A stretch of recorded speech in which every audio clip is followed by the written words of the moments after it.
Tidak lama berselang, Pangeran Citraganda berpamit juga meninggalkan Gajah Mada. Namun ketika berada di luar pintu bangsal tahanan, dilihatnya kedua prajurit penjaga masih tergeletak. Dengan memijat beberapa urat darah keduanya, terlihat kedua prajurit penjaga itu seperti terkejut mendapatkan diri mereka tergeletak di lantai depan bangsal tahanan. "Kenapa kalian tertidur saat berjaga?" bertanya Pangeran Citraganda dengan wajah kurang senang di hadapan kedua prajurit itu. "Ampun Tuan Pangeran, hamba tidak dapat mengerti dan tidak ingat apapun mengapa kami tertidur di lantai ini," berkata salah seorang prajurit penjaga itu penuh ketakutan. "Lain kali aku tidak ingin melihat kejadian ini terulang lagi," berkata Pangeran Citraganda sambil berbalik badan dan melangkah pergi. Terlolong wajah kedua prajurit itu sambil saling melihat satu dengan yang lainnya. "Semoga Tuan Pangeran memaafkan kelalaian kita ini," berkata salah seorang prajurit penjaga itu. Dan tidak terasa waktu telah terus berlalu. Sangkala telah menarik tiang layar langit biru dan menggamit sang rembulan pucat di ujung senja itu untuk menyapa hari yang mulai redup di atas bumi Istana Kawali.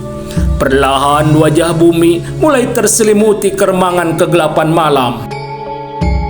Di keremangan dan kegelapan malam itulah terlihat sesosok bayangan telah melesat melompati dinding pagar istana yang cukup tinggi. Ketika sosok bayangan itu telah berada di luar dinding pagar istana, terlihat sudah berlari menghilang jauh tertelan kegelapan malam. Di ujung batas kota Raja Kawali sebelah selatan terlihat kembali sosok bayangan itu di bawah sinar cahaya rembulan yang telah bulat sempurna menerangi malam. Terlihat dari kerimbunan semak pohon, seorang lelaki berjalan menuntun seekor kuda mendekati sosok bayangan itu yang ternyata adalah seorang lelaki muda. "Terima kasih telah menungguku," berkata lelaki muda itu sambil mengambil tali kekang kuda. "Hamba dengan senang hati menjalankan apapun perintah Tuan Pangeran Citraganda," berkata lelaki penuntun kuda itu kepada seorang muda yang dipanggilnya sebagai Pangeran Citraganda. "Nampaknya kamu telah merawat kudaku dengan baik," berkata Pangeran Citraganda sambil menepuk-nepuk perlahan punggung kuda. Lelaki muda itu memang Pangeran Citraganda yang sudah langsung melompat di atas punggung kudanya. "Hati-hati Tuan Pangeran, jalan di hutan malam sangat berliku dan gelap," berkata lelaki itu ketika kuda yang ditunggangi Pangeran Citraganda terlihat mulai melangkah. Terlihat Pangeran Citraganda hanya menoleh sebentar melemparkan senyumnya kepada lelaki tua yang sudah lama bekerja di istana sebagai pekatik. "Kuda itu telah menemukan majikan kudanya," berkata lelaki itu dalam hati manakala telah melihat kuda Pangeran Citraganda telah berlari menjauh masuk tertelan di kegelapan malam. Berjalan di atas hutan malam sebagaimana yang dikatakan oleh pekatik itu memang cukup sulit, apalagi jalan yang harus ditelusuri penuh berliku. Namun bagi Pangeran Citraganda tidak ada kesulitan apapun. Cahaya sinar rembulan di malam itu yang menembusi celah-celah batang dan daun di hutan itu telah cukup bagi Pangeran Citraganda untuk tidak tergelincir di jalan setapak yang terkadang cukup terjal. Tidak ada kesulitan apapun ketika akhirnya setelah menempuh perjalanan sepertiga malam telah sampai di sebuah rumah singgah di hutan Sindur. "Siapa?" berkata seorang prajurit pengawal sambil meraba gagang pedangnya ketika melihat seorang berkuda telah mendekat di rumah singgah. "Aku Pangeran Citraganda," berkata penunggang kuda itu langsung melompat turun dari punggung kudanya. "Ternyata Gusti Tuan Pangeran muda," berkata prajurit itu sambil membungkuk penuh hormat. "Nampaknya masih banyak tamu," berkata Pangeran Citraganda kepada prajurit itu ketika melihat dari luar rumah singgah itu ada beberapa ekor kuda. "Ada beberapa tamu, Adipati Suradilaga dari Singaparna serta Tuan Prabu Guru Dharma Siksa," berkata prajurit itu menyampaikan siapa saja tamu yang masih ada di dalam rumah singgah itu. Terlihat Pangeran Citraganda telah langsung melangkah masuk ke dalam rumah singgah di hutan sindur itu. Cucundaku ternyata tidak bisa tidur nyenyak sendiri di istana. Malam-malam telah datang ke hutan sindur ini, berkata Prabu Gurudarma Siksa menyambut kedatangan Pangeran Citraganda. Setelah duduk di balik tengah ruangan rumah singgah itu, langsung saja Pangeran Citraganda bercerita tentang pasukan Rakata yang selama ini tidak ada dalam perhitungan mereka. Otak Patih Anggajaya cukup cemerlang, membawa seluruh prajurit keluar dari kota Raja Kawali, memberikan kesempatan pasukan Rakata menguasai istana, berkata Baginda Raja Ragasuci setelah mendengar berita yang dibawa oleh Pangeran Citraganda tentang rencana licik Patih Anggajaya. Rencana Patih Anggajaya tidak akan terwujud. 1000 biksu dari Tibet akan memaksa pasukan Kawali menghadapi mereka, berkata Pangeran Citraganda. 1000 biksu dari Tibet, berkata bersamaan semua yang hadir di atas balai tengah itu. Terlihat Pangeran Citraganda tersenyum melihat wajah-wajah penuh ketidakmengertian tentang para biksu dari Tibet itu. Maka perlahan Pangeran Citraganda memberikan sebuah penjelasan siapa gerangan para biksu dari Tibet itu. Gusti Yang Maha Agung telah menyelamatkan istana Kawali dengan mendatangkan para biksu itu, berkata Prabu Gurudarma Siksa setelah mendengar penjelasan dari Pangeran Citraganda. Aku percaya dengan anak muda itu. Kuizinkan Mahesa Muksa bersama pasukan biksunya menguasai istana sampai kita datang kembali, berkata Baginda Raja Ragasuci dengan wajah penuh senyum. Apakah ibundamu telah mengetahui apa yang akan diperbuat oleh Mahesa Muksa? Berkata kembali Baginda Raja Ragasuci kepada Pangeran Citraganda. Sebelum berangkat, Ananda telah bercerita kepadanya. Ananda berharap ibunda tidak salah arti, apalagi menjadi semakin membenci kehadiran Mahesa Muksa, berkata Pangeran Citraganda kepada ayahandanya. Masih ada waktu mempersiapkan pasukan Adipati Suradilaga untuk bergabung ke kota Raja Kawali menghadapi pasukan Rakata, berkata Prabu Gurudarma Siksa. Kembalilah ke istana, menjelang fajar kami akan segera menyusulmu, berkata Baginda Raja Ragasuci kepada Pangeran Citraganda. Terlihat Pangeran Citraganda telah berpamit diri untuk kembali ke kota Raja Kawali. Sementara itu di bangsa tahanan di dalam istana Kawali, terlihat Gajah Mada sepertinya baru saja menyelesaikan olah laku rahasianya, merasakan kesegaran tubuhnya seperti bertambah-tambah berlipat ganda. Hati dan pikiran Gajah Mada saat itu seperti begitu jernih dan lapang, sehingga semakin peka mendalami rahasia-rahasia pengungkapan kekuatan jati dirinya sendiri. Gusti Yang Maha Agung telah mengaruniai setiap anak manusia dengan beragam perlindungan. Cerna dan seraplah hawa dingin di sekitarmu, maka dari dalam tubuhmu akan melindungimu dengan kekuatan sumber daya panas.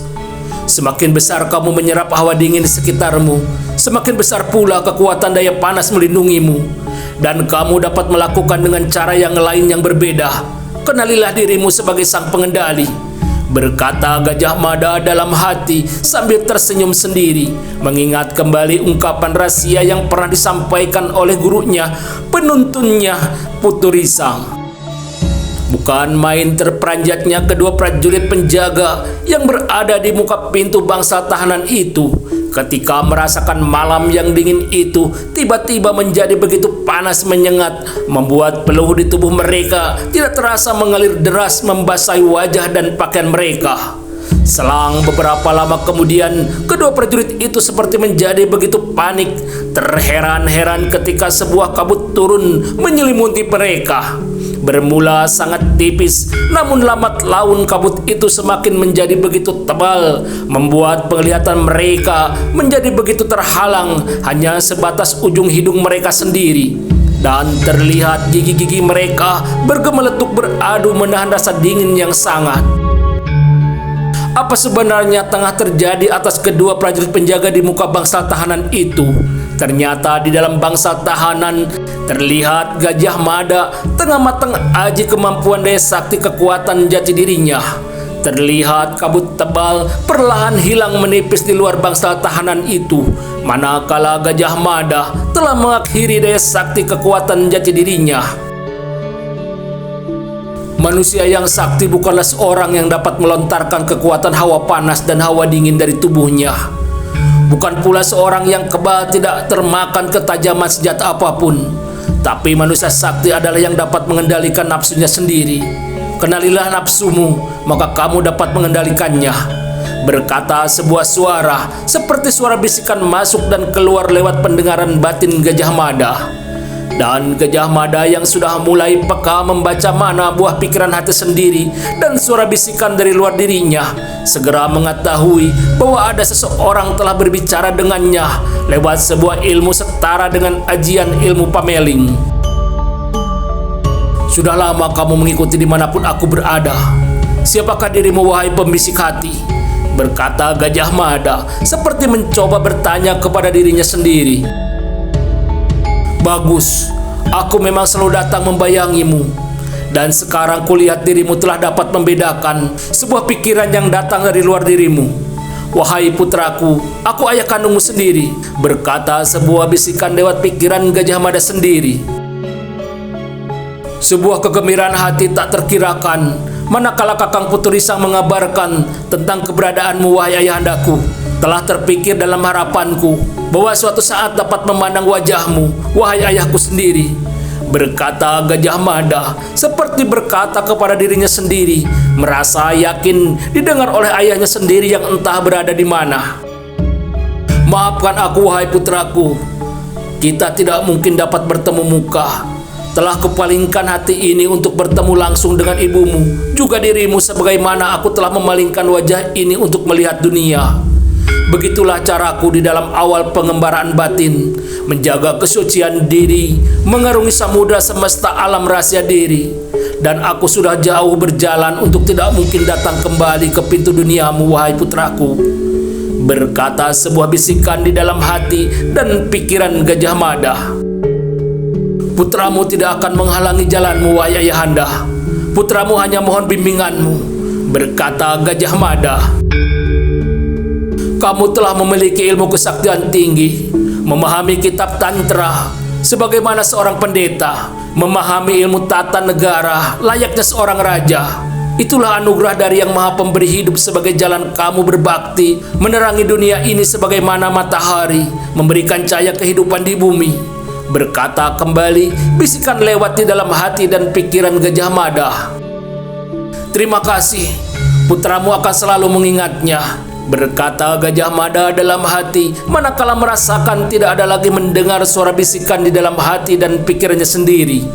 Lama Gajah Mada terdiam diri, mencoba mengingat dan merenungi semua perkataan dari ayahandanya itu. Sebagai sang surya menerangi bumi, berkata kembali Gajah Mada dalam hati. Sementara itu suasana di luar bangsal tahanan malam terasa begitu dingin. Terlihat dua orang prajurit penjaga masih tetap bersiaga, kadang berjalan melangkah untuk memerangi rasa kantuknya. Malam ini terasa begitu dingin, berkata seorang prajurit penjaga di muka pintu bangsal tahanan itu sambil menggosok-gosokkan kedua telapak tangannya sendiri. Itu tandanya malam akan segera berakhir. Di ujung malam suasana memang menjadi lebih dingin, berkata kawannya. Sebagaimana yang dikatakan oleh kawan prajurit itu, malam memang telah berada di ujung penggantian pagi. Terlihat sebaris cahaya merah telah mulai mewarnai langit malam. Sang fajar sebentar lagi akan muncul menerangi bumi, berkata Gajah Mada dalam hati manakala mendengar sayup dari tempat yang begitu jauh suara ayam jantan. Terlihat Gajah Mada telah turun dari balai bangsal tahanan itu, berdiri dan melangkah mendekati pintu kayu bangsal tahanan. Dan Gajah Mada berhenti melangkah dan terlihat berdiri di depan pintu bangsal tahanan itu. Terlihat Gajah Mada telah berdiri tegap dengan sebuah kuda-kuda begitu kokohnya, seperti tengah menghimpun tenaga daya sakti kekuatan sejati di dalam tubuhnya. Bukan main kaget dan terkejutnya kedua prajurit di muka bangsal tahanan itu melihat pintu bangsal tahanan yang begitu tebal telah hancur berkeping-keping. Terlihat mereka berdua seperti terpaku di tempatnya, manakala dari bangsal tahanan keluar seorang dengan rambut terurai tidak tergulung, hanya dengan memakai 2 buah helai pakaian putih yang dikenakannya sebagai lilit menutupi pusar ke bawah dan dadanya. Sebuah pakaian yang biasa dipakai oleh seorang penghuni tahanan, dan secara kebetulan juga merupakan pakaian yang biasa dikenakan oleh para biksu muda. Seseorang yang baru keluar dari pintu bangsa tahanan yang telah hancur berkeping-keping itu adalah Gajah Mada.